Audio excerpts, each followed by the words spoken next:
My microphone. I hope that make it better. Okay, I understand that people have said that there is a problem with the voice. Please let me know if you are hearing me now better than before. So I just changed the microphone that we had. Okay, perfect. I hear that. That's wonderful. I mean, we already have a lot of people watching us. So without further ado, I would like to invite my guest to the panel. We have, as I said, we have three distinguished panelists today. First, I would like to invite Mr. Joe Collier. Joe, welcome. Hello, hello. How are you? Wonderful, thank you. Joe is the president of Mainsail Lodging and Development Company.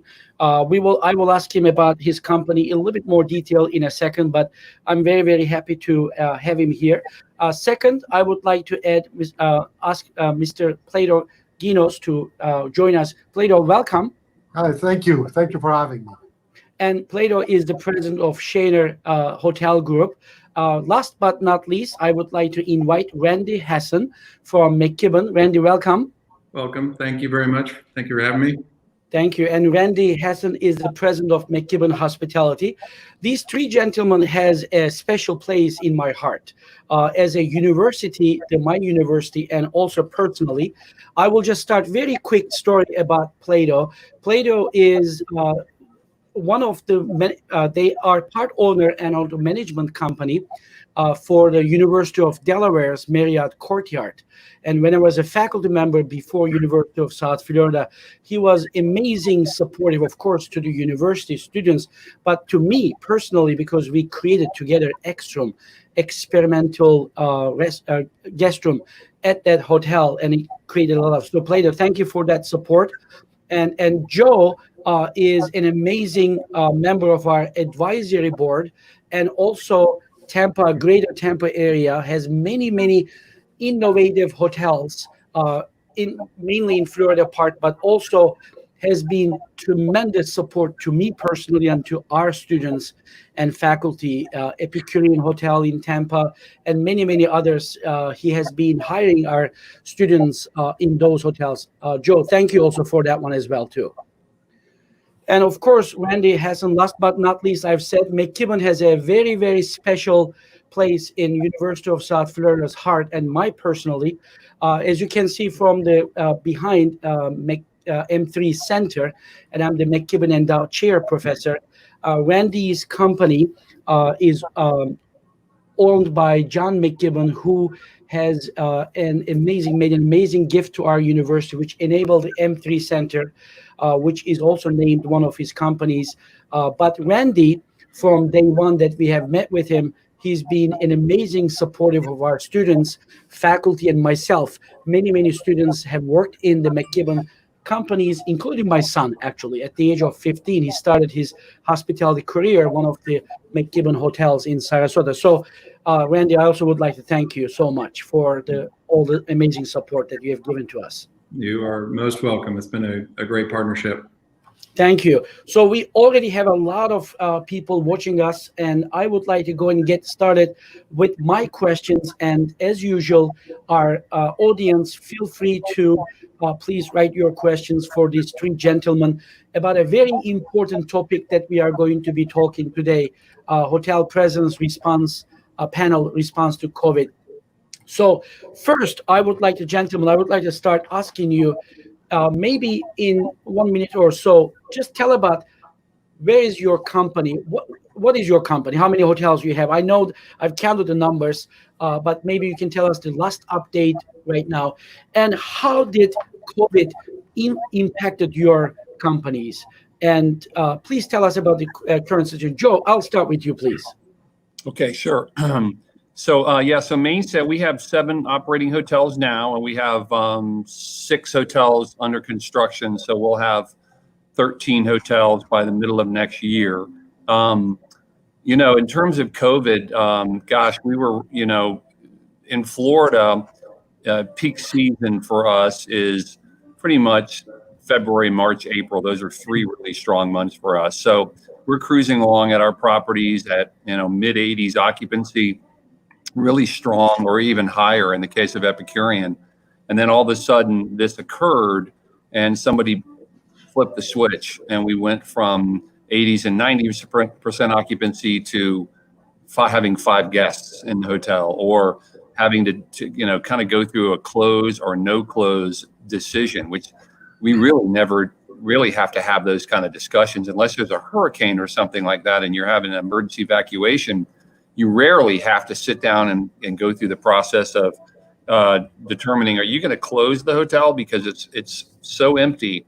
So it was a lot of ripping off Band-Aids and determining how to furlough people, or having to because somebody turned off the cash register all at one time, unprecedented, and it was just kind of bizarre. And so until they started coming out with the PPP, the SBA funds, the payroll protection plan, it was difficult for everybody kind of figuring out, okay, well, how are we going to pay everybody? How are we going to pay debt service?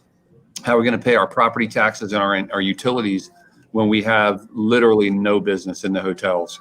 So it's been unprecedented time. We've stabilized because of that, because of the PPP funds helped us really kind of get stabilized, and business has begun to creep up for us. We have mostly boutique hotels, so we don't have any big convention hotels. I suspect, and I don't think anybody on the call has really big convention hotels, 1,000 room, 1,500 room hotels where people need to come together in big groups to meet.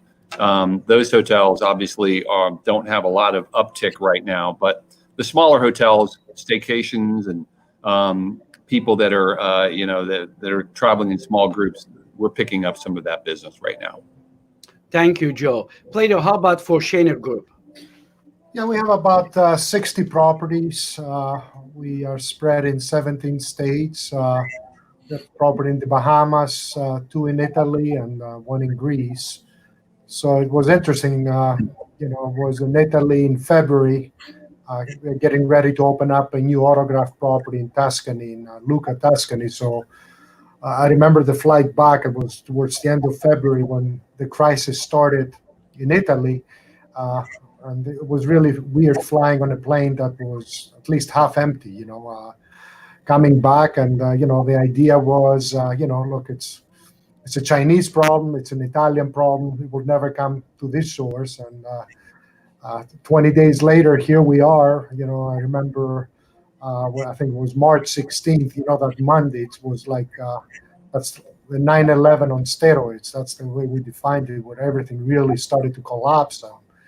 We went from, it was a pity too, because January, February was a good month nationwide. We were doing better than budget, and then the whole thing just caved in. So we went, as Joe said, most of our hotels, were empty, and unfortunately we have 3-4 of the larger convention hotels, 400 or 500 rooms, and actually 2 of them are still closed. So again, it was a massive shock for the industry, for our properties, and there were a lot of sleepless nights trying to come up with a plan. Number one, keep everybody safe, keep the property safe, make decision. We never had pro formas before.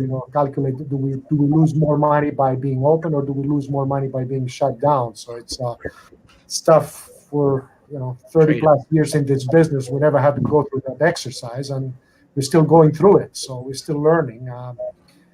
But right now, I would say 90% of our portfolio is open. We also face some situations. For example, Bahamas, we're still forced to be closed. Nobody's allowed into the island.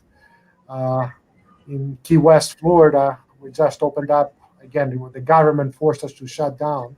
They had roadblocks going to the Keys, so we were forced to be shut down for 2 months. Again, I never imagined that before. And as Joe said too, especially the southern states, March, April, May are maybe the strongest month of the year. So the financial beating was immense. Now, we are in a reopening stage, kind of readjustment stage. It's a whole new world. I think, like most of us, we have been negotiating and dealing more with the lenders than our customers or our general managers, trying to work out plans on how do we reopen, stabilize, and hopefully catch up to where we were last year. Right, right. Plato, thank you so much. I mean, it's not easy. We always teach our students about crisis management, things in that nature, but I don't think that anybody in this world have ever thought about this kind of a crisis. Randy, how about for the McKibben Hospitality? How was the situation? And please tell us a little bit also about the portfolio that you have, how many hotels you have also, and the situation about the COVID. Yes, under management, we've got about 80 hotels, primarily select service. In our footprints, mainly in the Southeast, majority are Hilton and Marriott, extended stay, Residence Inn, Homewoods, Hilton Garden Inns, Courtyards. We do have a Kimpton, Heiress, in Asheville, and several AC hotels as well. We've got about 10 different ownership groups that we work with. And just like the gentleman, we were starting the year off very strong. It looks like good things were happening. We've got a high number of hotels in Florida. So with spring training and getting ready for WrestleMania and all of that, and then I was telling the story earlier that Plato and I were at a Marriott meeting in DC, and he had just come back from Italy, and the look on his face, and for him to tell me that their hotels went from 90% to 9% overnight, I knew it was a realistic reality that could happen here. But under my worst nightmares, I didn't think it would, but it did. Mid-March, the faucet shut off. We had to lay off close to 80% of our workforce company-wide, and then start the process of how do we keep the lights on? How do we respond to all of our ownership groups? How do we do workarounds with banks, apply for PPP loans? So doing a lot more work with little revenue and a lot less team puts a stress on everybody. We closed down approximately 12 hotels, and we're combined them if they were in a cluster to reduce operating costs. But we ran about 15% occupancy for April and under $100 rate. So quick math on it's a $15 RevPAR. You cannot make any money, and you can't even pay the bills or keep the staff at that level. Since then, we've stair-stepped up in May and June, but it's still not where we needed to be at a break even. So with the PPP funds and with workarounds with the banks, we've been there is light at the end of the tunnel. Leisure travelers starting to come back, especially in the leisure markets, and that is promising. And we're hoping third quarter, fourth quarter, we'll start to see some transient business demand return, but probably won't see group or smaller group or larger, even any conventions into next year. Thank you, Randy. Since I have you, I would like to start my next question to you first. So COVID-19 hit us in March, right? Late March, I would say, and then maybe the beginning of April. In January, I remember that I was traveling in mid-March and we heard all that just like you were saying. And now COVID is here. It really hit all of your companies very hard, which is heartbreaking for us. Obviously, we are a hospitality college here at the University of South Florida. Of course, it's hard for our students as well, for the whole industry. But at the end of the day, life goes on, right? We all learn that. You, Plato, you said it very nicely. September 11th on steroids, right? So you realize that, and then you say, "Oh my God, we got to do something." So some of you decided to close some of the hotels, keep them open, and then you did a trade-off. But now that we kind of like going to the phase one reopening, phase two reopening, at least in America and other parts of the world, what are the things did you do as a hotel company as a response to COVID-19? Like, can you give us some examples of anything that you have done, any changes, how you operate, how you market your hotels? Randy, we'll start with you, if you don't mind, please. Yes, we've been working closely, obviously, with the brands. They are we as McKibben, we're kind of the brand behind the brands. So we want to make sure we're complying with all brand standards. And so really, we kind of deconstructed the rooms to say, what are the high touch items in a room? How are we going to make sure we have confidence in our programming and our guests and our processes, the cleaning processes, the inspection process, that when the guest goes into that room, if they're touching something, it has been properly sanitized and they're not going to contract COVID. So a lot of that was removing a lot of the items in the room that were not a necessity. A lot of that is coming up with what are the proper cleaning chemicals and procedures and training that we need to do. But one of the immediate things that was done really across the board was not entering a room or cleaning a room until that guest had checked out. And that's kind of a big shift in the hotel business because we are such a high touch, high service industry, and we want to give our guests the best experience. And part of that was coming back to a clean room and a made bed and a clean shower. And but not having to do that has been an adjustment. It's helped on the cost side, but it's not really the way you want to save costs. And then, of course, the food and beverage operating model for the free to guest offerings. Any buffets have gone away. Anything high touch in the lobby, the frequency of cleaning. In the immediate, we had to shut down pools and workout rooms, but didn't do all the signage and plexiglass at the front desk to really create confidence that a guest is not going to contract COVID inside of our four walls. And our associates are certainly safe and protected and feel confident coming to work as well. Confidence is a key word, as our research tells that people really want to feel confident when they travel. So Plato, how about you? What did you do? What kind of response did you have in Shaner Group in response to COVID in terms of how you operate and market your hotels? Yeah, I think pretty much the same what Randy and McKibben have done. I think we're all doing the same thing. What's interesting now as business is trying to resurrect is how do you implement and how do you enforce? First with the employees, our associates, we test everybody's temperature when they come to work. They get a special wristband, daily, just to make sure, we have a good screening process from a guest perspective.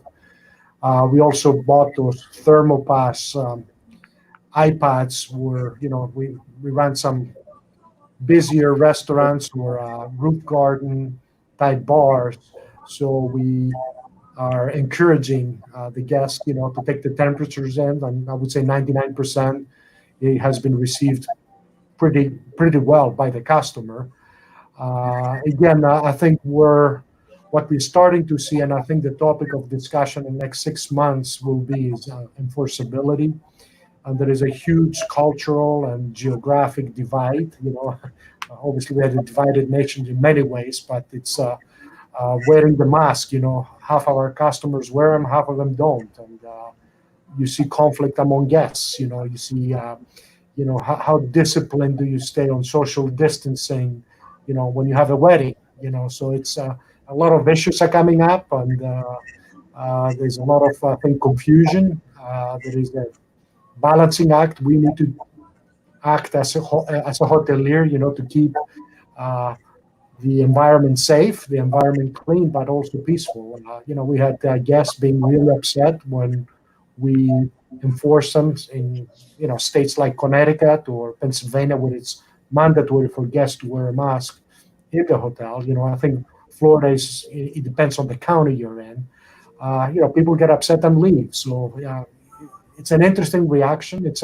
I think it's a learning curve, but I think there's enough educational and information out there. We have, the cleaning stations, the lotions out there, the plexiglass. But again, it's more monitoring the customer behavior. I think that's more of an issue. I think we're doing a good job to control our associates, our management team. Again, enforceability and what the future brings, it's a little bit unknown. But I think what we have mentioned before, the virus is here. It's going to be with us. We just need to learn how to live with it. Don't panic, but at the same time, behave responsibly. Right. It's a very delicate balance there, right? I remember that I just visited recently a restaurant where the cashier who's taking the order, it was a fast casual place. She screamed at the guests to get out of the door. And it was not like, please go out. It was kind of like, you need to get out soon. Kind of like a little bit enforcing, but it was not well received by the guest, obviously. So it's very interesting. So normally you are obeying the rules for the benefit of the guest, but yet when you ask them to wear a mask, and some of them got upset and leave. Joe, how about you? What happened in terms of mainsail properties as a response to COVID-19? I know that obviously you probably have changed your cleaning practices. Do you want to tell us about what you have done? Yeah, so we put together a core team of folks and kind of created our COVID task force.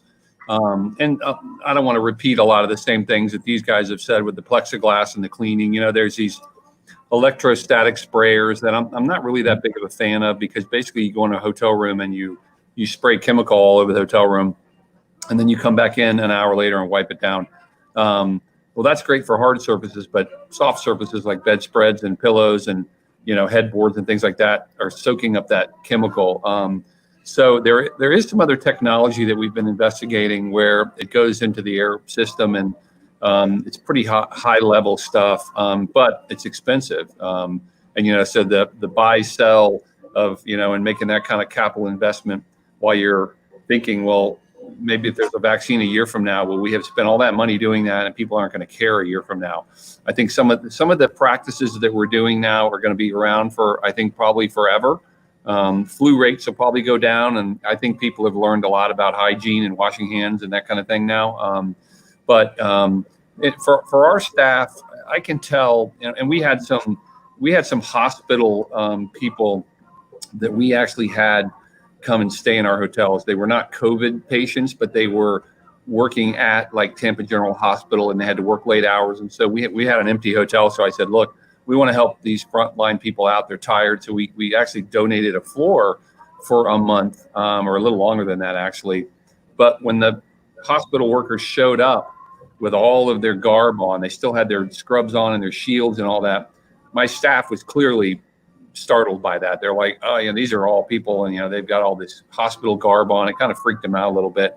So we've learned a lot through this in terms of what we're doing to make our staff feel comfortable, as well as the customers. We're not kind of in a position at this point where we're telling guests, stop, you don't have a mask on. That's not happening. Although in Tampa, the mayor of Tampa just put something out a few days ago that everyone that's out and about has to wear a mask in the city of Tampa. So some of the municipalities are kind of doing the heavy lifting for us. But kind of back to what Plato is saying, until people, we can only get so many staycationers until people are willing to get on airplanes and business travelers are kind of back at it. And I just came through Atlanta Airport. Just to give you an example, I just had, because of our time on this, I ran out of time and I had to pull into a Wyndham hotel in Atlanta. I've never been to this hotel before. I just came in and I'm just sitting in the restaurant. Here's the restaurant. It's completely vacant. The lobby, everything is completely vacant. So you have a big hotel. These guys have made a big investment in this place, and there's nobody here. They may have some hotel guests and some folks here, but I could walk around all the ballroom space, all the function space, everything is completely empty here. So the group activities and the food and beverage functions, and that's tough for us because our hotels are boutique hotels that are food and beverage centric, as opposed to a select service hotel where maybe it's a grab and go type thing. We've got rooftop bars and we have restaurants and we have culinary classrooms. We have all these things. So we're looking at ways on, and our guests are asking the question when they call, they're saying, is your food and beverage open?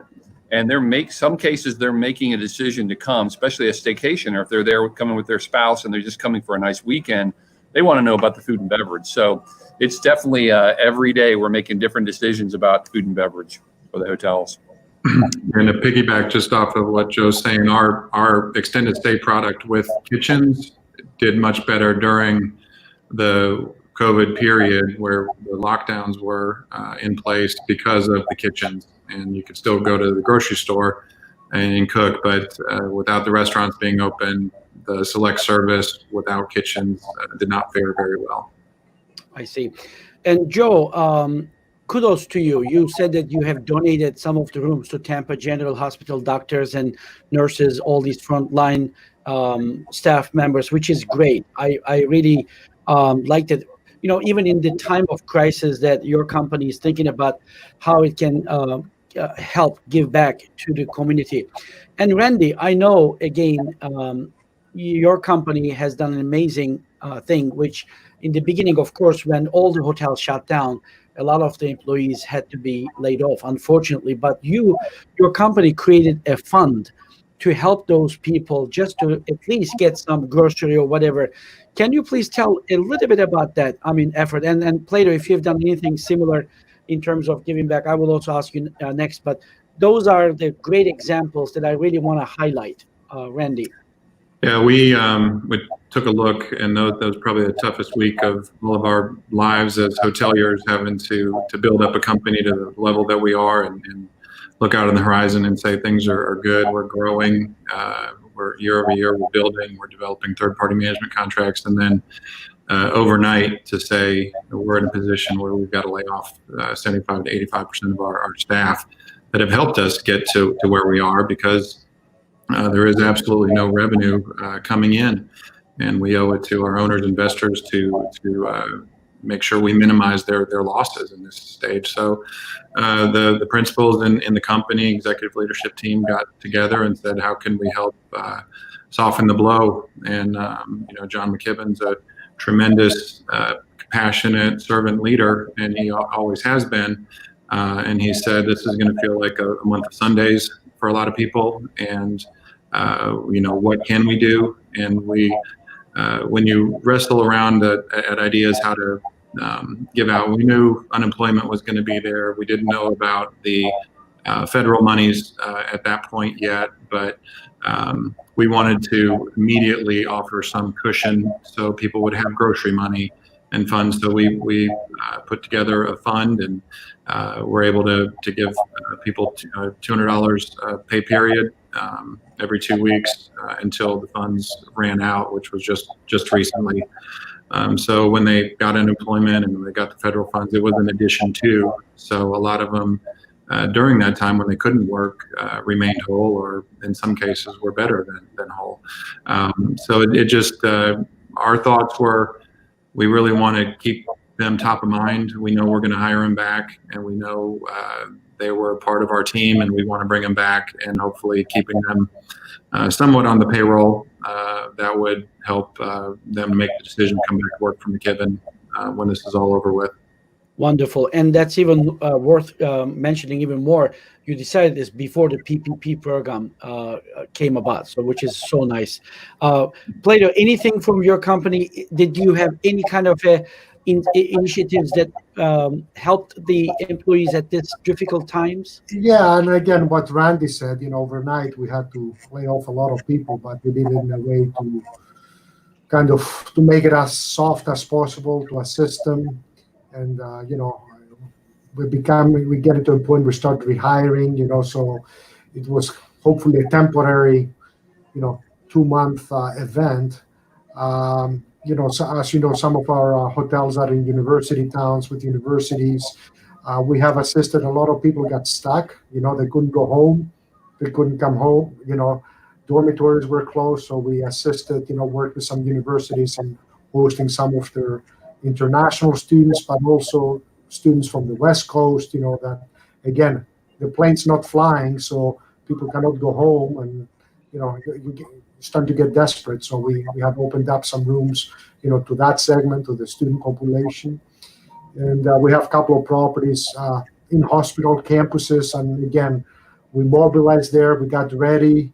The good thing is we were ready and to host, family members and members of the medical staff.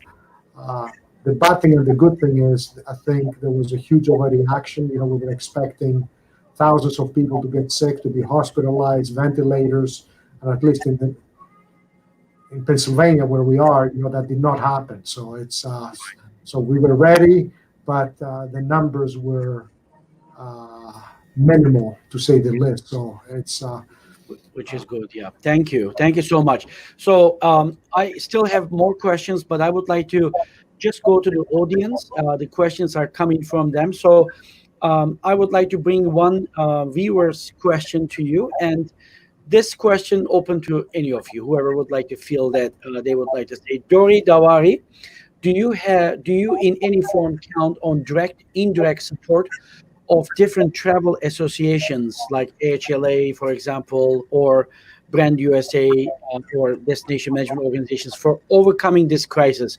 For example, do you benefit from the data they provide? Anybody would like to take this question? Well, we're tied in with Visit Tampa, which is the DMO for Tampa, and we share a lot of data with them, and they certainly get a hold of a lot of data. Most of the time, we find out that when you take the data, when it's blended across lots and lots of different hotels, we've got to kind of break it down by hotel, because right now the beach hotels are all filling up. If you've got a hotel on the beach or a marina, our property down in Anna Maria is sold out all the time. I wish I had 10 of those right now. The urban hotels, not so much. The convention hotels, not so much. But all the people that have beach hotels. So it's a little bit of the DMOs. You got to make sure that you can get the information broken down. But they also have the same challenges. The DMOs, they rely on bed tax revenue to be funded, and the bed tax revenue has completely dried up. And so they had to furlough a whole lot of people, and which is really bad for a destination, because you need that marketing organization to get things going again when the time is right. So that's going to be a challenge for a little while. Thank you. Anybody else want to take this question? I just would say the benefit from working with national organizations that do have an understanding of the trends. We have been able to find out who is traveling, and the government business that is out there working with National Guard on housing the National Guard for testing sites. So when we were in touch with the national organizations, it really helped us plug into the business that was traveling, although it was very minimal. It did help us in some markets. Right. Okay, perfect. Thank you. I want to bring another question from one of our other viewers, Sedan Doğan. She is saying that, do you think COVID-19 situation might be a good opportunity to implement the automation and adopt the automated processes for your hotels? So I want to add that one.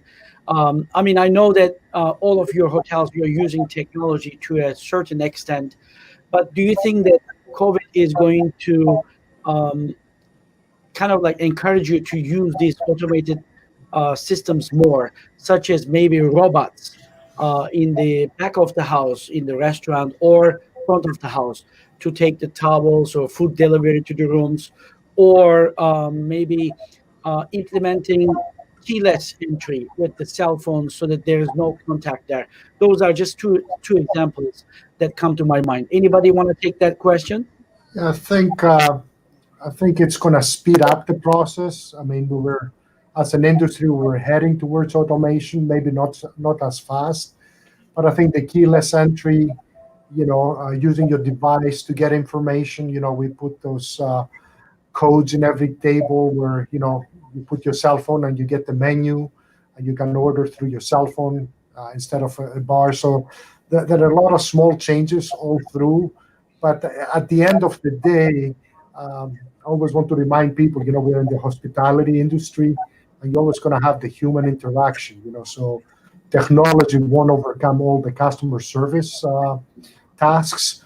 I think cleaning rooms, again, you need the human element. I don't think a robot will ever replace somebody cleaning a room, especially now, with all the new expectations.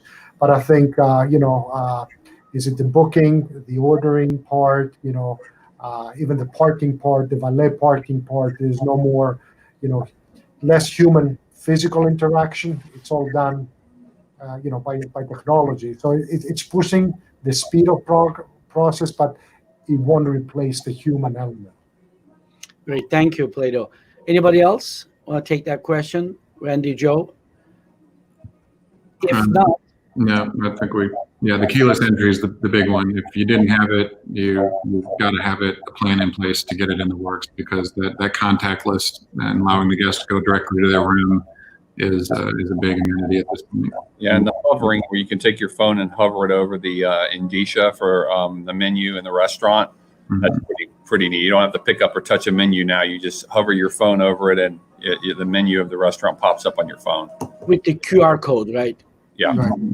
Right. Absolutely. A lot of them, you can pay your check with a barcode. Exactly. So you're not handling a check and a pen and everything else. You're doing everything right on your phone. Who would have thought that money is so filthy now? So filthy money. Yeah, absolutely. And WhatsApp just announced, I don't know if you heard about it or not, but just recently, a couple of days ago, they are now testing a new digital wallet. So people will be able to commerce by using WhatsApp money, digital money. So that's probably going to change a lot of things as well, too. So that money may disappear, even the plastic portion of it, like not the credit card. So I want to bring, I have a question from Dr. Pat Morio, but before him, I just want to bring this question. This viewer, Osman Khan, is asking you if you are looking at different target audiences rather than traditional. He's given an example, people who work from home, let's say to hold meetings or etc. Is there anything, in your opinion, because of COVID-19, your target market is going to change? Or do you think it's going to be, again, that business travelers and leisure travelers?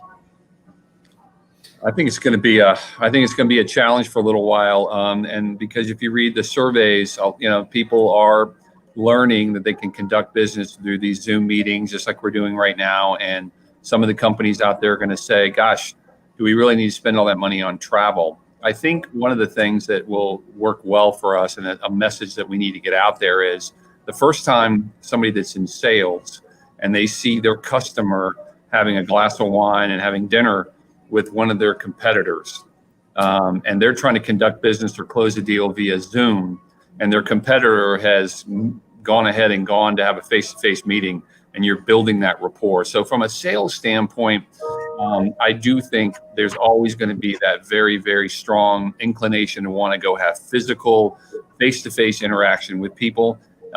We did a big program in our ballroom for a graduation ceremony where 6 different families for the graduation, they all had their own table, and then they put the graduation ceremony up on the big screen in the ballroom, and then everybody had their own dinner at a table. So everybody could have a group gathering to have their kids' graduation from college, and then they put it up on the deal. So I do think there'll be some unique opportunities like that, but it'll be an evolution for sure. Great, thank you. Anybody else? Randy? Everybody's wondering what the new normal is going to be like, and who's going to go to market first with implementing or lifting their travel bans and restrictions that they put on. We've heard several large companies and tech companies saying travel bans through even mid next year. But to Joe's point, there are some deals you cannot close over the phone and on the computer. Travel is an important part of business. If you're doing deals and sites and partnerships, you're going to want to have face-to-face interaction. So there will be some that won't feel comfortable conducting face-to-face meetings for quite some time. But we're hoping that as things just lighten up and there's a vaccination out there, the more prevalent of the testing and people are basically surviving like Joe has a bout with COVID, that we'll get a group immunity and we'll get back to normal, especially in our industry. Great. Plato, anything from Yeah, your I end? think, through every crisis, we go through the same exercise. Meetings will be dead. Everything will be done online. I mean, most people I'm talking to, everybody's sick and tired of Zoom meetings. So there's a pent up human need to have human interaction. I think it's a matter of time. It's a matter of, again, getting the confidence back. Again, going back to the 9/11, nobody would get on a flight for the next 3-6 months after the tragic events. But again, it's human nature that you need to meet face to face. I think corporations are mostly using the travel ban more as a business and economic reason, not totally related to the virus. At the end of the day, they need to meet the customer. They need to entertain the customer. They're going to need to be on a trade show to show off their product. They're going to need to have a sales meeting in person. Again, that's the human nature. I think it's the only debate that's out there is how long will it take to get back to a normalcy. So, Right. It appears right now that people kind of like found a way that they have to learn how to live with COVID. It appears that it's not going to go away very quickly. And a lot of people are saying that, enough is enough. So they go, at least in Florida, Joe and Randy, since you live here, it's pretty much business as usual. Maybe not in the hotel travel as you have already mentioned, but it will come. So my next question is regarding this one. I know that you don't have a magic wand in your hand, a magic ball to be able to tell future, but as the president of hotel companies, what is your outlook for future? Some people say 2020 is a lost year. 2021 is going to be recovery, and 2022 is going to be back to normal. Do you believe that? I mean, I just want to ask you your opinion about the future. What is holding us from the hotel investors' point of view? Anybody would like to take this question? well, that's a tough one. That's why nobody's. It's anybody's guess. But it's interesting to go through. Again, I mentioned a lot of our properties, our markets depend on university, Big Ten conferences, ACC conferences, our students coming back to colleges. Our football game's going to be 35% occupied stadiums, 50% occupied stadiums, entertainment, concerts, professional sports. I mean, there is such a huge lack of, I call it all part of the entertainment and sports industry that's really holding the economy back. Again, I think this season is half lost. I mean, from what we hear, at least the big schools, will have a 35% occupancy on their stadiums. I don't think concerts are coming back to arenas, by, the next 3-4 months. I think it all ties up with, the potential development of a vaccine or a cure or something that's going to give more confidence to the consumer to kind of get out of the house and go somewhere to do something.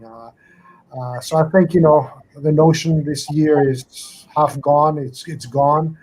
I think next year it should be more, normal. Again, there is a pent up demand. Again, meetings have to happen, conferences have to happen, conventions have to happen. I think it's maybe, mid of next year. And, again, I hope that's a pessimistic outlook, but I'll take it. Okay, thank you, Plato. Joe, obviously you are, I don't know, Plato and Randy, if you are traveling right now, but Joe, you looks like you're on the road right now. So you looks like that you passed it. And I don't know, is this because of your personal view in terms of travel, or is it because that you had the Antibodies. antibody in your system. Tell us about that. What is your outlook also along with that one as well too? Yeah, so I haven't missed any time at all. I've been in the office every day. It's just the nature of what I've needed to do to keep things going right now through the crisis. But we have got, I don't know, $250 million of hotels under construction right now. So I still got to go and physically go and see it and go meet with people. And I just can't do all that by phone. So yeah, I traveled. Atlanta airport was relatively busy. I'll be honest with you. I in the main concourses there was a lot of people. 90% were wearing masks. You can't get on the airlines now. You can't get on a plane without wearing a mask. So they left all the middle seats empty. They clean the plane. They give you your own little set of wipes. And so I felt pretty good on the airplane. Everybody was wearing a mask. And so, I'm just keep trucking ahead. And part of it maybe because I already had the COVID already. So for sure, I'm not feeling quite as concerned maybe as others. But at the same time, the people I'm meeting with, for the most part, most of them are pretty fastidious. And I just did a presentation at a city council. And everybody had a mask on. I asked them if it was okay because I was standing far enough back that if I took my mask off, were they okay with that? And because I was, 20 feet away from them, they were fine with that. Because I do have a hard time, wearing the mask and trying to talk. They can't see my face, they can't see my humor or anything like that. So I'm not, it's tough. But I'm also being responsible about that. So it's part of the deal. Great, thank you, Randy. How about you? What is your current situation in terms of travel and your outlook for the future? We've same as Joe. Our office was open. We allowed people to work from home. We did put travel restrictions on. Certainly, the safety of our associates. There wasn't a great deal of travel needed into our hotels just because of the low volumes and the support that they needed. So we could do a lot of that remotely. But as the work from home and stay-at-home orders were lifted, we've gotten back into, we're making property visits. We're opening a hotel in Lakeland later this week. We're doing grand opening out at one of the beach properties here we manage for the Page family next week. So there's quite a bit of activity that feels business as usual, and it's good to see. Numbers aren't there yet, but we spoke earlier about confidence, and I think as people travel leisurely, and that's the leisure traveler is really the only thing we have in our hotels right now, an absolute necessity. But as you travel for leisure, then I think you're going to say, I can make a business trip. If you travel for business trip, you think I can book a meeting or a small group, and it's just going to kind of build upon what we don't know is this bump just going to be just for the summer because school's out and we have this pent-up leisure demand and people are just anxious to get out of the house and eager. Is it going to go right back down when school starts, or is it going to build from what we're seeing right now? And then, what does 2021 look like? We'll finish this year probably optimistically 50% of RevPAR of 2019, and to build on that, if occupancy even comes back next year, we'll probably be 25% down in rate. And as everyone knows, ADR is where the profitability is and where the revenues come from. So when you're that far down in rate, it's hard to make adjustments to maintain your margins. And that's a big push right now from our, how can we protect these assets so we make sure we're managing them next year and the next year and the next year. And it's a big part of our business right now that the banks are nervous about is if business doesn't come back, are the hotels going to create enough revenue to pay the notes? Wonderful. Thank you. We've got about 10 more minutes left. I just would like to ask you one of the questions that one of our viewers has brought in. As you know, President Trump yesterday signed an executive order that banned all H-1 visas, work visas, and J-1 visas, temporary work visas. I know that some of you maybe, Plato, I know that your hotel group is using at some extent, to some extent, this J-1 exchange visitors or Yeah, senior I employees, mean, over the last 3, 4, 5 Yeah. years, they once were a So huge do you think component it's going to for impact us. you? It's hard to tell because, at the same time, you see the unemployment rate, and 45 million people. you don't know what that number will look like. Plus, to be honest with you, right now we have a hard time getting people back because, the federal unemployment assistance, has brought the rates. A lot of people make more money staying home than going to work. That will expire, or hopefully it expires by July 31st. And then we'll see how the employment situation will change. Again, I think J1, hopefully it's a temporary thing. Again, it's too early to tell if we're going to need the assistance of J1s for next season. But again, there's so many unknowns right now. And if you don't mind going back to the previous question, talk about the desire to travel, just to give you a little bit the feel what's happening up here in the Northeast. Still half the states we're still under lockdown. The restaurants are closed, so you guys in Florida are a little bit spoiled. Life is difficult, but go up from Virginia, Maryland, Pennsylvania, New York, Massachusetts, it's a whole different world, which, very restrictive, very prohibitive for commerce to function and allow kind of the liquidity, the transactions to happen, for a simple thing, going to your supermarket or going to a grocery store, it's still very restrictive. So again, it's starting to loosen up. We're celebrating. We're going from some of those markets from a 10% occupancy to a 30% occupancy, and you think we hit the jackpot. So it's really the economic impact is felt differently in the whole nation. And again, Florida was much more open than the Northeast, and we see the positive results. We have 23 properties in the state of Florida. They're obviously the only properties that are busy, but you move up to the Northeast, it's still a lot of towns are ghost towns. So I see. Wow. Joe and Randy, is this visa ban gonna impact you whatsoever? Do you think? Not so much for us. No, we don't. We don't currently have a hotel that has a lot of that employment base. We did manage a hotel previously, and it had a huge amount of that. It would have been a problem, but for our hotels right now, no. And same here. Not in our markets and size of hotels. And our first priority is going to be to hire back former employees. Employees, right? Hopefully, we'll have that problem. Right, that's a good problem to have. Yes. Those are the days. Okay, I would like to bring as one of our last questions here, Dr. Pat Morio, who's the Dean of College of Hospitality at University of South Florida for Hospitality College.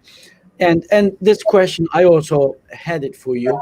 What thoughts do you have for convincing young people that hospitality management would still be a good thing to study in school and work in? Randy, I'll start with you. Please tell us your thoughts. And obviously, you are in this industry. You're not going to leave just because one crisis hit. But how do we explain this to the future workforce, on your current even employees, for that matter? Yeah, and this is a very much a ground floor industry that you can get in as a part-time.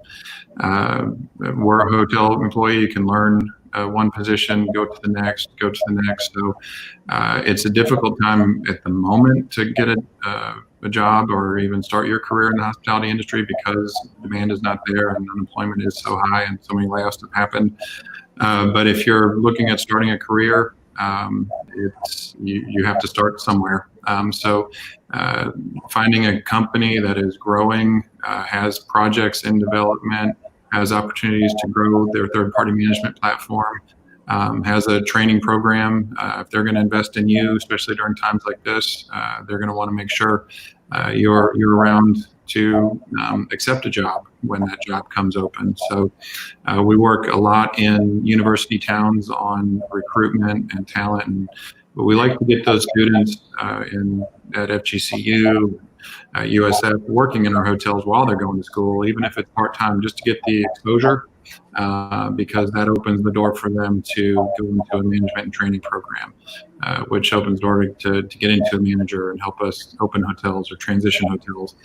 So although it's a bad time to be graduating and looking for your career to start,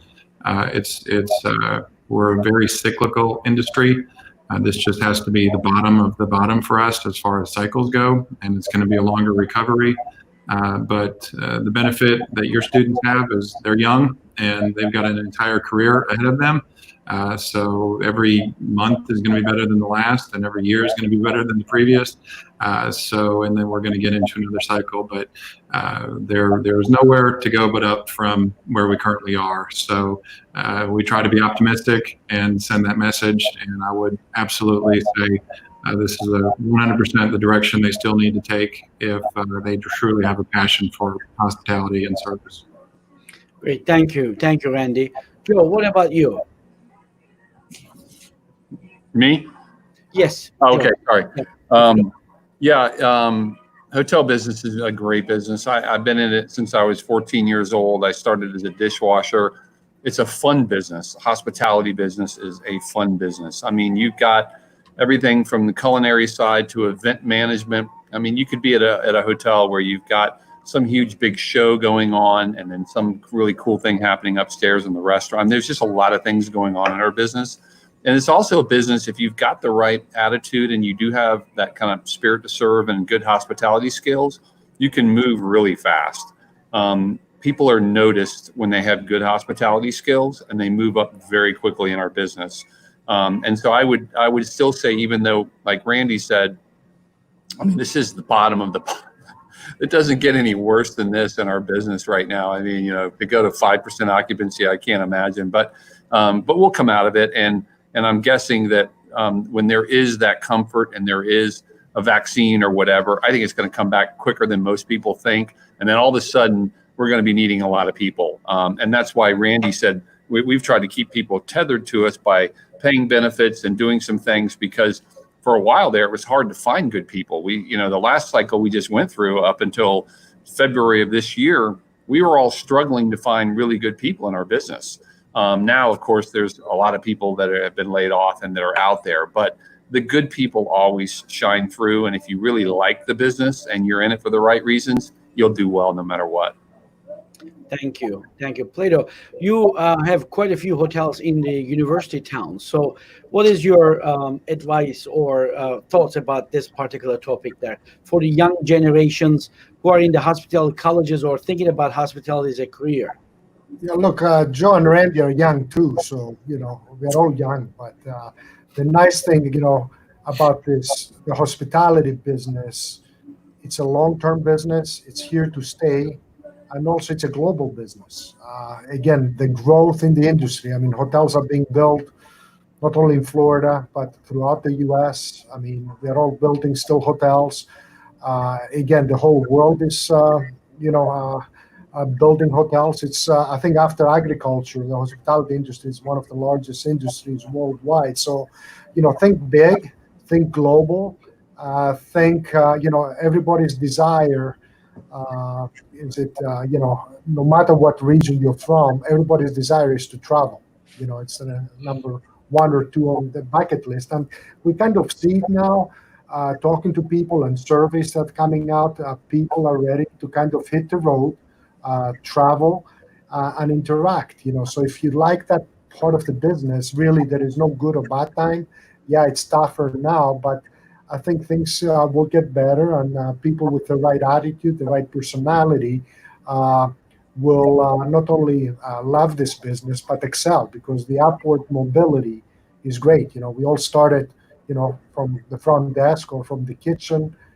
We stuck with it and we grew within an industry. Again, it's a growing industry, and there are always going to be speed bumps. Every decade there's a speed bump, and every speed bump is a different type of a speed bump. But stick with it. Again, we need a lot of good people out there, and the younger generation, well-educated people, I think will do real well long term. Absolutely. I agree with you all. Thank you so much. And I would like to just show one comment from our viewer who asked a question earlier. He says that I run a training and consulting business. We do a lot of work in hotels. The good news that a lot of my customers want to meet face to face. We had a lot of projects postponed but not canceled. So I agree with Osman Khan here, who made this comment, and you obviously agree as well too. As the confidence disappeared about a month, I think, right, middle of March, at least for U.S. Florida, I'm talking about, until the mid-April when we see the effects. I think social media is also gonna help. So, Joe, I encourage you to post some videos if you have social media accounts about the Atlanta airport. The fact that you told us that the airport was busy used to be something negative, right? People didn't like busy airports. Today, when you gave me that news, unfortunately, I didn't travel myself since March, but I'm very eager to travel. There is a lot of the research shows that there is a travel appetite. People, just like you have said, social animals, right? We are social. We have to have that. I mean, I love you all, and I'm very happy to see you virtually here. But when we meet, when we hug each other, when we eat together, it's a different feeling. We all know that. And I think that people need to see more and more pictures and news about what happens in airports, and people really survive. And we learn, we modify how we live, just like you modified your hotels, as you outlined before. It is 1 hour, which is perfect timing. In conclusion, I would like to give you a minute or so just to make your conclusion remarks, and then after that we will close. Plato, let's start with you at this time. Please tell us your closing remarks. Look, again, as I mentioned before, it's a speed bump. We are all in it together. Again, I believe in the human element, the willingness to interact, to travel. We'll get through it. It's not going to be easy.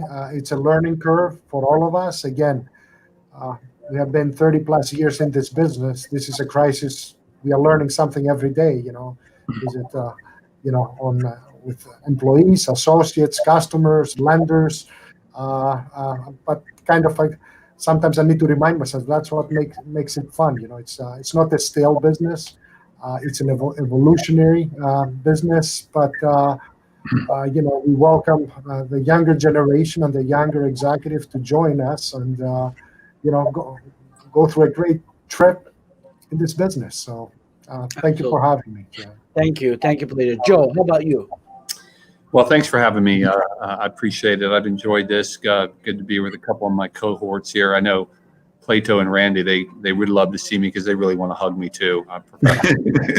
Virtual hugs, Joe. Virtual hugs. Randy may want to kiss me. I don't know.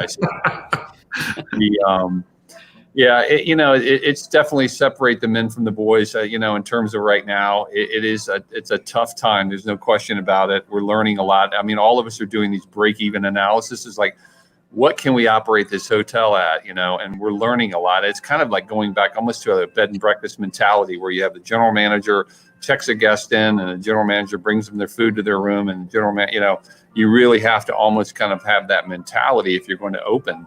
Otherwise, in some cases, you're deciding to keep the hotel closed. So I'm the king of the silver linings. I could be on an airplane, it could be going down, and I'd be like, well, at least I don't have to worry about checking my bags. I don't worry about my bags.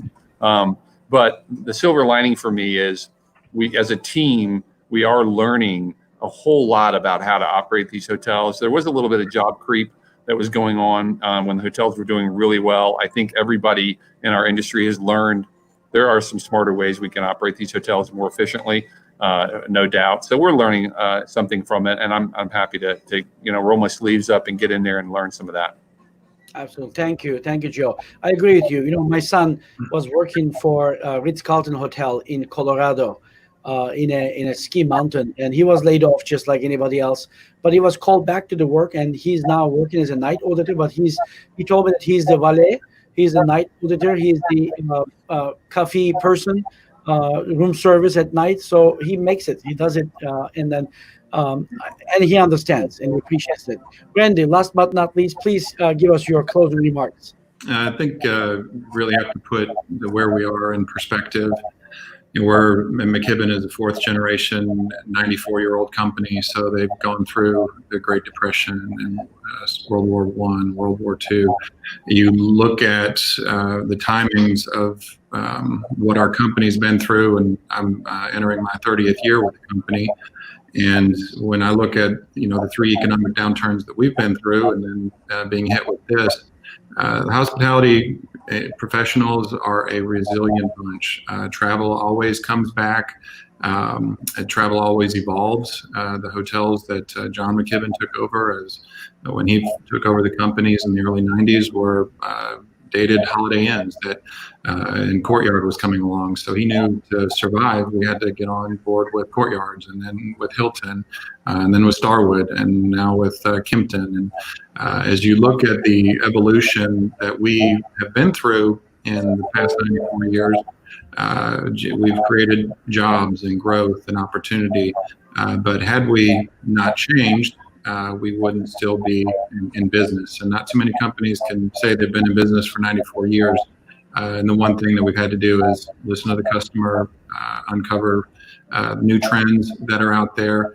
And if you look where the trends were heading prior to COVID, people wanted to travel, experiential travel. Food and beverage was big, rooftop bars, socialization, certainly social media, and how we were embracing that as an industry. So my closing comments would be, we are a resilient industry. No 2 days are ever the same. We're constantly learning, evolving, growing, and then building from there. We're just doing it now at a level where we've never had to do it before. So we're knocked down, but we're certainly not out, and we're looking for opportunities for growth going forward. Well said. Thank you so much, gentlemen. I really appreciate it. I know you're so busy. I appreciate you sharing your time with me and our viewers. And I wish you the best of luck. And I hope that when we meet next time, that we will talk about the problems of not finding employees. And we'll be happy to produce you a lot of great students that you can hire at that time, hopefully. Thank you. Have a wonderful day. And be safe. Have a nice travel to you. Thank you. Bye, guys. Thanks. Bye.